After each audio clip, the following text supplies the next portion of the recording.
សួស្តីការរៀនសូត្រឲ្យបានឆាប់ចេះនិងឆាប់ចងចាំទាមទារឲ្យយើងមានយុទ្ធសាស្ត្រត្រឹមត្រូវមិនមែនគ្រាន់តែចំណាយពេលច្រើននោះទេតែសំខាន់គឺរៀនបែបណាឲ្យមានប្រសិទ្ធភាព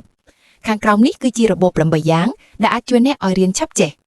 1. កំណត់គោលដៅឲ្យច្បាស់លាស់ដឹងពីអ្វីដែលអ្នកចង់ចេះតើអ្នករៀនដើម្បីអ្វីប្រឡងយកទៅប្រើឬគ្រាន់តែចង់ដឹងការមានគោលដៅច្បាស់លាស់ជួយឲ្យអ្នកផ្ដោតអារម្មណ៍ត្រីចំចំណុចសំខាន់បំបែកគោលដៅធំកុំព្យាយាមរៀនអ្វីធំពេកក្នុងពេលតែមួយ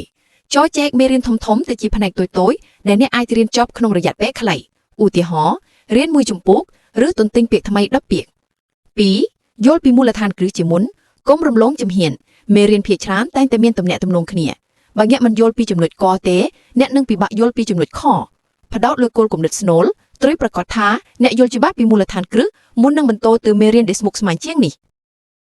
3. រៀនដោយអនុវត្ត active learning ការរៀនឆាប់ចេះមិនមែនគ្រាន់តែអានឬស្ដាប់នោះទេអ្នកត្រូវធ្វើឲ្យខួរក្បាលអ្នកធ្វើការកត់ត្រាដោយខ្លួនឯងកុំចម្លងតាមកែទាំងស្រុងព្យាយាមសង្ខេបមេរៀនដោយប្រើពាក្យពេចន៍ផ្ទាល់ខ្លួនរបស់អ្នកសួរខ្លួនឯងពេលកំពុងរៀនត្រូវចោទសួរខ្លួនឯងថាហេតុអ្វីយ៉ាងម៉េចបើបែបនេះវិញតើវានឹងទៅជាយ៉ាងណាធ្វើលំហាត់នេះជាវិធីល្អបំផុតដើម្បីដឹងថាអ្នកពិតជាយល់មេរៀនឬអត់ 4. ពន្យល់អ្នកដទៃ Feynman technique បច្ចេកទេសដ៏មានប្រសិទ្ធភាពមួយគឺរៀនដើម្បីបង្រៀនគេព្យាយាមពន្យល់មេរៀនដែលអ្នកទើបរៀនចប់ទៅកាន់មិត្តភ័ក្តិបងប្អូនឬសូម្បីតែពន្យល់ខ្លួនឯងមុខកញ្ចក់បើអ្នកអាចពន្យល់វាដោយប្រើភាសាងាយៗបានមានន័យថាអ្នកពិតជាយល់វាច្បាស់ហើយ 5. រំលឹកឡើងវិញ Space repetition ខួរក្បាលយើងត្រូវការរំលឹកទើបអាចចងចាំបានយូរកុំញាត់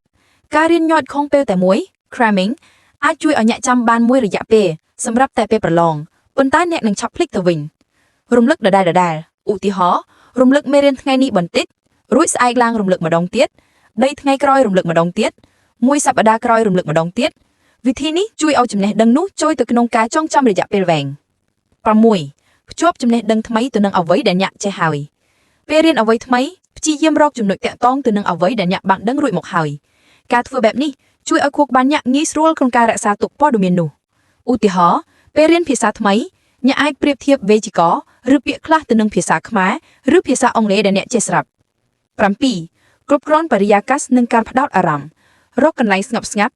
ត្រូវប្រាកដថាកន្លែងរៀនរបស់អ្នកមិនមានអ្វីមករំខានដូចជាសំឡេងទូរទស្សន៍ឬ notification ទូរស័ព្ទប្រើបច្ចេកទេស Pomodoro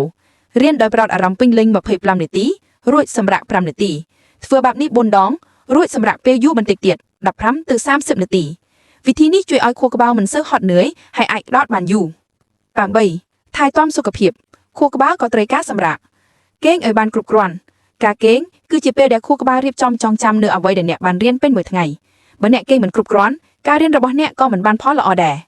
ញ៉ាំអាហារល្អនិងហាត់ប្រាណសុខភាពកាយមាំមួនជួយឲ្យខួរក្បាលដំណើរការបានល្អគន្លឹះបន្ថែម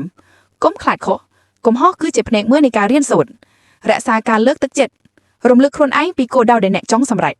រៀនជាក្រុមការផ្លាស់ប្ដូរយោបល់និងពន្យល់គ្នាទៅវិញទៅមកជួយឲ្យកាន់តែឆាប់យល់សរុបមកការរៀនឆាប់ចេះគឺជាការរួមគ្នារវាងការផ្ដោតអារម្មណ៍ការអនុវត្តជាក់ស្ដែងនិងការរំលឹកឡើងវិញយ៉ាងមានយុទ្ធសាស្ត្រ